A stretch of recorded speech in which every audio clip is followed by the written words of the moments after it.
ಸಿದ್ಧಗಂಗಾ ವಿದ್ಯಾಸಂಸ್ಥೆಯ first PUಗೆ join ಆಗಿರ್ತಕ್ಕಂಥ ಎಲ್ಲ ವಿದ್ಯಾರ್ಥಿಗಳಿಗೆ ಪೋಷಕರಿಗೆ ಇದೊಂದು ಮಾಹಿತಿ. ಈಗ ಕಾಲೇಜ್ 1ನೇ ತಾರೀಕಿಂದ ಪ್ರಾರಂಭ ಆಗುತ್ತೆ ಅಂತ ಹೇಳಿ ನಿಮಗೆ ಹೇಳಿದ್ವಿ. ಇದು ಡೇಸ್ ಕಾಲೇಜಿಗೆ 1ನೇ ತಾರೀಕಿಂದ ಪ್ರಾರಂಭ ಆಗ್ತದೆ, ಜೂನ್ 1ನೇ ತಾರೀಕಿಂದ. ಇನ್ನು ಹಾಸ್ಟೆಲ್ ಸ್ಟೂಡೆಂಟ್ಸಿಗೆ ಸ್ವಲ್ಪ ಒಂದು ವಾರ ಬಿಟ್ಟು ಪ್ರಾರಂಭ ಮಾಡ್ತಾ ಇದ್ದೀವಿ. ಕಾರಣ ಏನು ಅಂತಂದರೆ, ಈಗ ನೀಟ್ ಎಕ್ಸಾಮ್ಸ್ ಕ್ಯಾನ್ಸಲ್ ಆಗಿ ಪೋಸ್ಟ್ಪೋನ್ ಆಗಿದೆ ಜೂನ್ 21ಗೆ. ಹಾಗಾಗಿ ಸೀನಿಯರ್ ವಿದ್ಯಾರ್ಥಿಗಳು ಮತ್ತೊಮ್ಮೆ ಹಾಸ್ಟೆಲ್ಗೆ ವಾಪಸ್ ಬಂದಿದ್ದಾರೆ. ಅವರು ಟ್ರೈನಿಂಗ್ ತಗೊಳ್ತಾ ಇದ್ದಾರೆ. ಹಾಗಾಗಿ ಅವರಿಗೆ 8ನೇ ತಾರೀಕು ತನಕ ಟ್ರೈನಿಂಗ್ ಮಾಡಿ ವಾಪಸ್ ಕಳಿಸ್ತಾರೆ. ಅದಾದ ತಕ್ಷಣ ನಿಮಗೆ ಅಕಾಮಡೇಷನ್ ಇಲ್ಲಿ ಅವೈಲೇಬಲ್ ಆಗ್ತದೆ. ಸೊ ಫಸ್ಟ್ ಇಯರ್ ಸ್ಟೂಡೆಂಟ್ಸ್ಗೆ ಒಂದು ವಾರ ಲೇಟಾಗಿ ನಿಮ್ಮ ಕಾಲೇಜು ಪ್ರಾರಂಭ ಆಗ್ತಾ ಇದೆ.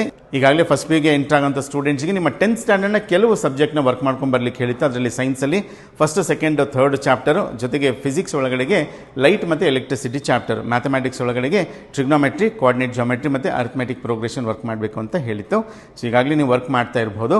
ಇನ್ನು ಕೆಲವು ಪೇರೆಂಟ್ಸ್ ಕೇಳ್ತಾ ಇದ್ರು, ಸೂಪರ್ ಬ್ರೈನ್ ಟ್ರೈನಿಂಗು ಮತ್ತೊಮ್ಮೆ ನಮಗೆ ಸಿಗ್ತದೆ, ಯಾರಿಗಾದ್ರೂ ಮಕ್ಕಳಿಗೆ ನಮಗೆ ಮುಂಚೆ ಬರಲಿಕ್ಕೆ ಆಗಿಲ್ಲ ಅಂತ ಹೇಳಿ.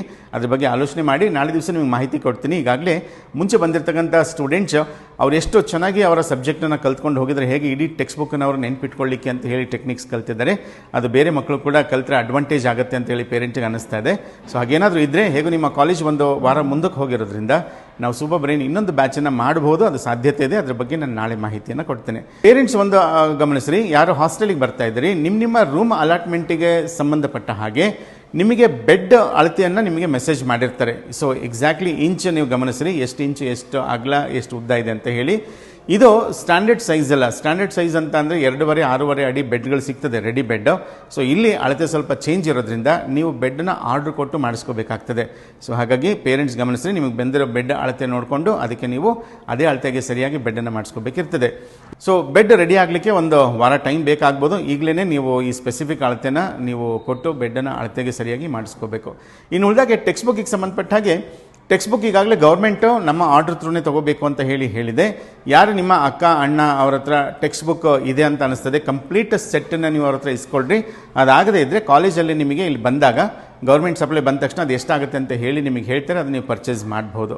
ಎರಡನೇ ವಿಷಯ, ಇನ್ನು ಕಾಂಪಿಟೇಟಿವ್ ಮೆಟೀರಿಯಲ್ಸು ಇದು ಕೂಡ ಕಾಲೇಜಿಗೆ ಬಂದ ಮೇಲೆ ಸಿಗ್ತದೆ. ನೀವು ಬರಬೇಕಾದಾಗ ತರಬೇಕಾಗಿರ್ತಕ್ಕಂಥ ಮಟೀರಿಯಲ್ಸ್ ಏನು ಅನ್ನೋದಕ್ಕೆ ಒಂದು ಲಿಸ್ಟ್ ಕೊಡ್ತಾರೆ. ಜನರಲಿ ಏನಿರ್ತದೆ ಅಂತಂದರೆ, ನಿಮ್ಮ ಬಟ್ಟೆಗಳು ಈಗ ಯೂನಿಫಾರ್ಮ್ ಬರೋ ತನಕ ನಿಮಗೆ ನಿಮ್ಮ ಕೆಲವು ಬಟ್ಟೆಗಳು ಬೇಕಾಗ್ತದೆ. ಒಂದು 8-10 ಜೊತೆ ಬಟ್ಟೆಗಳನ್ನ ತೊಗೊಂಡು ಬನ್ನಿರಿ. ಒಂದು 7-8 ಇನ್ನರ್ ವೇರ್ಸ್ನ ತೊಗೊಂಡು ಬನ್ನಿರಿ. ಹಾಗೆ ನಿಮಗೆ ಹೊತ್ಕೊಳ್ಳಿಕ್ಕೆ, ಹಾಸ್ಕೊಳ್ಳಿಕ್ಕೆ ಏನು ಬೇಕಿರ್ತದೆ, ಬೆಡ್ಶೀಟ್ಗಳು ಅಂಥದ್ದನ್ನು ತೊಗೊಂಡು ಬರಬೇಕಿರ್ತದೆ. 1 ಡಜನ್ ಹ್ಯಾಂಗರ್ ನೀವು ಪರ್ಚೇಸ್ ಮಾಡಬೇಕು. ಬಕೆಟ್, ಮಗ್ ನೀವು ಪರ್ಚೇಸ್ ಮಾಡಬೇಕು. ಇನ್ನು ಉಳಿದಾಗೆ ಸೋಪು ಇಂಥವೆಲ್ಲ ನಿಮಗೆ ಗೊತ್ತಾಗ್ತದೆ, ಎಣ್ಣೆ ಈ ಥರದ್ದು. Okay, 1 dozen notebook. ರೂಲ್ಡಲ್ಲಿ ನಿಮಗೆ ಬರಲಿಕ್ಕೆ ಕನ್ವೀನಿಯಂಟ್ ಇದೆ ರೂಲ್ಡು, ಇಲ್ಲ ಅನ್ರೂಲ್ಡ್ ನನ್ನ ಹ್ಯಾಂಡ್ ರೈಟಿಂಗ್ ಚೆನ್ನಾಗ್ತದೆ, ಹಾಗಿದ್ರೆ ಅನ್ರೂಲ್ಡ್ ಬುಕ್ಕನ್ನು ತೊಗೋಬೋದು. ಕಿಂಗ್ ಸೈಜ್ 1 ಡಜನ್ ಬುಕ್ನ ತೊಗೊಳ್ರಿ. ಬುಕ್ ತೊಗೊಳ್ತಕ್ಕಂಥವ್ರು ದಾವಣಗೆರೆಗೆ ಬಂದೇ ಪರ್ಚೇಸ್ ಮಾಡ್ಬೋದು. ನೀವು ಮತ್ತೆ ದೂರ ಊರುಗಳಿಂದ ಲಗೇಜನ್ನು ತುಂಬ ಪ್ಯಾಕ್ ಮಾಡಿಕೊಂಡು ಬರೋಂಥದ್ದು ಇರಲ್ಲ. ಸೊ ಭಾಳ ಜನ ಪೇರೆಂಟ್ಸ್ ಏನು ಮಾಡ್ತಾರೆ ಅಂತಂದರೆ, ಅವ್ರಿಗೆ ಬೇಕಾಗಿರ್ತಕ್ಕಂಥ ನೋಟ್ಬುಕ್ಕು, ಬೆಡ್ಶೀಟು, ಬಕೆಟು, ಮಗ್ಗು ಎಲ್ಲ ಇಲ್ಲೇ ದಾವಣಗೆರೆಗೆ ಬಂದೇ ಪರ್ಚೇಸ್ ಮಾಡ್ತಾರೆ. ಸೊ ದಟ್ ಊರಿಂದ ಲೈಟಾಗಿ ಅವರು ಬಟ್ಟೆ ಏನು ಬೇಕೋ ಅದನ್ನಷ್ಟೇ ತೊಗೊಂಡು ಬರ್ತಾರೆ. ಸೊ ನೀವು ನಿಮ್ಮ ಪ್ಲ್ಯಾನ್ ಮಾಡ್ಬೋದು. ನಿಮಗೆ ಒಂದು ಲಿಸ್ಟ್ ಕಳಿಸ್ಕೊಡ್ತದೆ. ಆ ಲಿಸ್ಟ್ ಅಬ್ಸರ್ವ್ ಮಾಡಿಬಿಟ್ಟು ಎಲ್ಲವನ್ನು ಟಿಕ್ ಮಾಡಿಕೊಡಿ, ಎಲ್ಲ ರೆಡಿ ಇದೆನಾ ಅಂತ ಹೇಳಿಬಿಟ್ಟು ನೋಡಿಕೊಂಡು ಆಮೇಲೆ ನೀವು ಹೊರಟು ಬರಬೇಕಿರ್ತದೆ. ಯಾವತ್ತು ನೀವು ರಿಪೋರ್ಟ್ ಮಾಡ್ಕೊಳ್ಳಿಕ್ಕಿದೆ ಅದಕ್ಕೆ ಮತ್ತೆ ನಾನು ವಿಡಿಯೋ ಹಾಕ್ತೀನಿ. ಸದ್ಯಕ್ಕೆ ಈಗ ಜೂನ್ 8ನೇ ತಾರೀಕು ನಿಮಗೆ ಕಾಲೇಜ್ ಪ್ರಾರಂಭ ಆಗೋದು ಹಾಸ್ಟೆಲ್ ಮಕ್ಕಳಿಗೆ ಮಾತ್ರ. ಸೊ ಹಾಗಾಗಿ ಒಂದು 2 ಡೇಸ್ ಮುಂಚೆ ನಿಮಗೆ ರಿಪೋರ್ಟಿಂಗ್ ಡೇ ಹೇಳ್ತಾರೆ. ಸೊ ಅದು ಶನಿವಾರಕ್ಕೆ ರಿಪೋರ್ಟಿಂಗ್ ಇರ್ತದೆ, ಭಾನುವಾರಕ್ಕೆ ರಿಪೋರ್ಟಿಂಗ್ ಇರ್ತದೆ. ಯಾರಿಗೆ ಯಾವತ್ತು ರಿಪೋರ್ಟಿಂಗ್ ಹೇಳ್ತಾರೆ ಅವತ್ತಿನ ದಿವಸ ನೀವು ಬರಬೇಕಿರ್ತದೆ. ಮತ್ತು ಏನೋ ನಿಮಗೆ ಡಾಕ್ಯುಮೆಂಟ್ಸ್ ತರಲಿಕ್ಕೆ ಹೇಳ್ತಾರೆ, ಅದನ್ನು ತರಲಿಕ್ಕಿರ್ತದೆ. ಈಗ ಸದ್ಯಕ್ಕೆ ಇಷ್ಟು ಮಾಹಿತಿ ಇದೆ.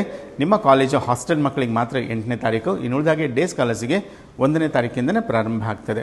ಸೊ ಸೂಪರ್ ಬ್ರೈನ್ ಮತ್ತೊಂದು ಸರಿ ಬ್ಯಾಚ್ ಯಾರಿಗೆ ಬೇಕಿದೆ ಅಂಥವ್ರಿಗೆ ನಾನು ಮೆಸೇಜನ್ನು ಕೊಡ್ತೀನಿ. 25-26ರಿಂದ ನಾವೊಂದು ಬ್ಯಾಚನ್ನು ಕಮೆನ್ಸ್ ಮಾಡ್ಬೋದು. ಯಾರು ಹಾಸ್ಟೆಲ್ ಸ್ಟೂಡೆಂಟ್ಸು ಹಾಸ್ಟೆಲ್ನಲ್ಲಿ ಇದ್ದು ನನಗೆ ಮುಂಚೆಯಿಂದ ರೂಢಿ ಇಲ್ಲ ಅಂತ ಆದರೆ, ಈ ಒಂದು 7-8 ಡೇಸ್ ನೀವು ಹಾಸ್ಟೆಲ್ನಲ್ಲಿ ಇದ್ದು ಮತ್ತೆ ನೀವು ಸೂಪರ್ ಬ್ರೈನ್ ಮುಗಿಸ್ಕೊಂಡು ಮನೆಗೆ ಹೋಗಿ ಆಮೇಲೆ ಮತ್ತೆ ಕಾಲೇಜಿಗೆ ರಿಪೋರ್ಟ್ ಮಾಡ್ಕೋಬೋದು. ಹಾಸ್ಟೆಲ್ನಲ್ಲಿ ಇದ್ದಂಗೂ ರೂಢಿ ಆಗ್ತದೆ, ಜೊತೆಗೆ ಇದೊಂದು ವಂಡರ್ಫುಲ್ ಟ್ರೈನಿಂಗು ಕೂಡ ಆಗ್ತದೆ. ಸೊ ಮತ್ತೆ ಮಾಹಿತಿಯನ್ನು ಕೊಡ್ತೀನಿ. ಸದ್ಯಕ್ಕೆ ಇದಿಷ್ಟು. Thank you.